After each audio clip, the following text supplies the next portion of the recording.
നമസ്കാരം സുഹൃത്തുക്കളെ, കുറച്ച് നാളുകളായി പറയണമെന്ന് തോന്നിയ ഒരു കാര്യം നിങ്ങളോട് സംസാരിക്കാൻ വന്നതാണ് ഞാൻ. മമ്മൂട്ടി ആരാധകരിൽ ചില പ്രത്യേക വിഭാഗത്തെ പറ്റിയാണ് എനിക്ക് പറയാനുള്ളത്. അതുകൊണ്ട് തന്നെ ഈ വീഡിയോ കാണുന്ന എല്ലാ ആളുകളെയും ഉദ്ദേശിച്ചാണ് ഞാനിത് പറയുന്നത് എന്ന് തെറ്റിദ്ധരിക്കരുത്. സത്യസന്ധമായി അദ്ദേഹത്തെ ആരാധിക്കുന്ന ഒരു വലിയ വിഭാഗം ആളുകളെ മാറ്റി നിർത്തിക്കൊണ്ട് മമ്മൂട്ടി ആരാധകർ എന്ന പേരിൽ ഇവർക്കിടയിലേക്ക് വന്ന് യഥാർത്ഥ ആരാധകർക്ക് പോലും ഒരുപക്ഷെ മമ്മൂട്ടിക്ക് പോലും നാണം കെടേണ്ടി വരുന്ന അവസ്ഥകൾ ഉണ്ടാക്കുന്ന ഒരു വിഭാഗം ആളുകളുണ്ട്. ഇവർക്ക് തിയേറ്ററിൽ വന്ന് അലമ്പുണ്ടാക്കാനും സോഷ്യൽ മീഡിയയിൽ തന്റെ വ്യക്തിത്വം പ്രദർശിപ്പിച്ചും മറച്ചു പിടിച്ചും കൊണ്ട് മറ്റുള്ളവർ തെറി പറയാനും മാത്രമേ കഴിവുള്ളൂ. യഥാർത്ഥ ആരാധകരെ എങ്ങനെയാണ് നിർവചിക്കുന്നത്?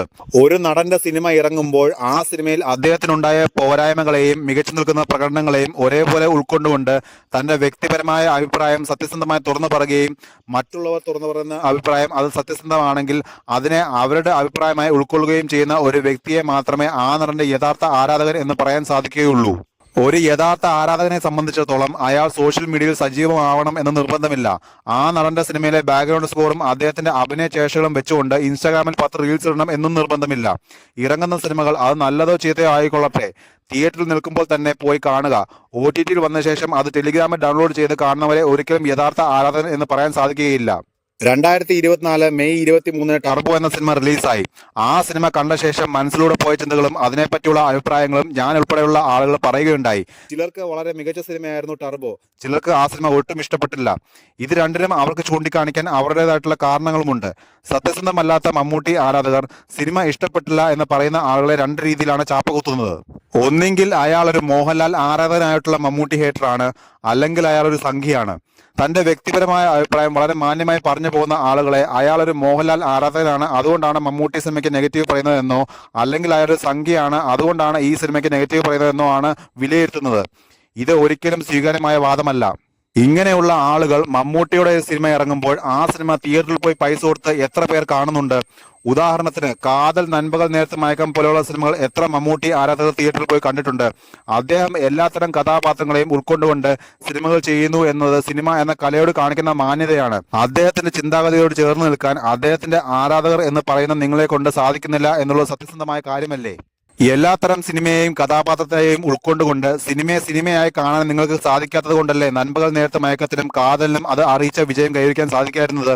ടർബോ എന്ന സിനിമ ഇറങ്ങിയപ്പോൾ ആ സിനിമയ്ക്ക് ഉണ്ടായ തള്ളിക്കയറ്റം എന്തുകൊണ്ട് ഈ രണ്ട് സിനിമകൾക്കും കാണാതെ പോയി? അത് തന്നെ സൂചിപ്പിക്കുന്നത് നിങ്ങളുടെ ആരാധന സത്യസന്ധമല്ല എന്നല്ലേ?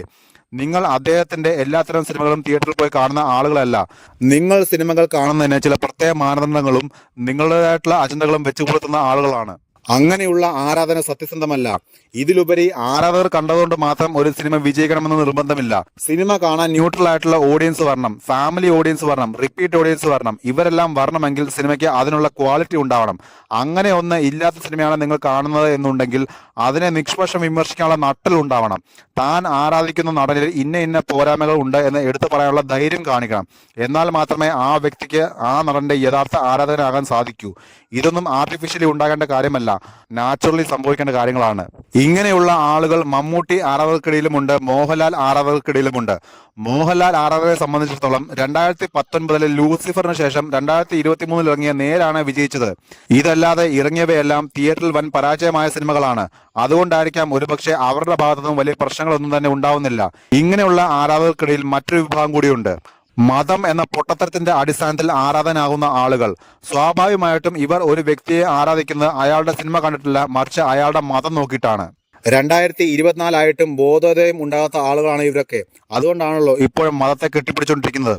സിനിമയ്ക്കുള്ളിലേക്ക് രാഷ്ട്രീയവും മതവും കുത്തിക്കയറ്റുന്ന ഇവരാണ് യഥാർത്ഥ വർഗീയവാദികൾ. ഇവരെ സംബന്ധിച്ചിടത്തോളം ടർബോ എന്ന സിനിമ 100 കോടി കളക്ഷൻ നേടിയ സിനിമയാണ്. മാമാങ്കം 135 കോടി കളക്ഷൻ നേടിയ സിനിമയാണ്. പഴശ്ശിരാജ തിയേറ്ററിൽ ഗംഭീരമായ വിജയം നേടിയ സിനിമയാണ്. തെളിവുകളുടെ അടിസ്ഥാനത്തിൽ ചോദിക്കുകയാണെങ്കിൽ ഇവരുടെ കയ്യിലൊന്നും കാണുന്ന ആളുകൾക്ക് വിശ്വസനീയമായ ഒരു തെളിവുകളും ഉണ്ടാവുകയില്ല. ടർബോ എന്ന സിനിമ 100 കോടി നേടി എന്നുള്ളതിന് എന്താണ് തെളിവ്? മമ്മൂട്ടി കമ്പനിയുടെ ഭാഗത്തു നിന്ന് ഒരു വെളിപ്പെടുത്തലും ഇതിനെപ്പറ്റി ഉണ്ടായിട്ടില്ല. നമ്മൾ സാധാരണയായി ട്രാക്ക് ചെയ്യുന്ന കണക്കുകൾ പോലും ഈ 100 കോടിയെ പറ്റി പരാമർശിക്കുന്നില്ല.